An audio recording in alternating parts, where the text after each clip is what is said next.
अति पुराणा कथा। श्रीराम लक्ष्मणଙ୍କ सहित जंगल माध्यम सीता को खोजी चली से माने दंडकारण्य नाम एक घन जंगल को पहुंचिले जोठारे बसुथिले जणे वृद्धा शबरी। शबरी जणे अति निम्न जातिर नारी थिले जीए शबर जनजातिर होइथिले, किंतु तांकर भक्ति एते उच्च थिला जे से साधु मातंग ऋषिंक शिष्य थिले।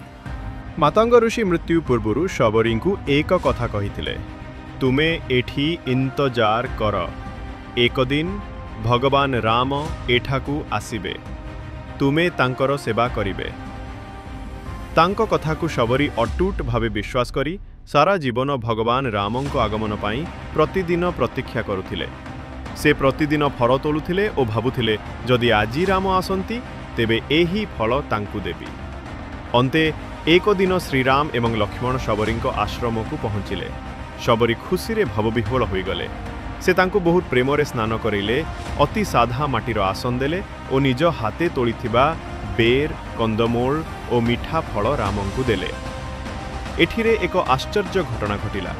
शबरी प्रति फल चाखी देखि तांकु देउथिले, जहा मीठा लागुथिला सेही ठिके देउथिले। साधारण भावे एही काम अपवित्र मना हुए, किंतु श्रीराम एही भावना देखि आनंदित हेले।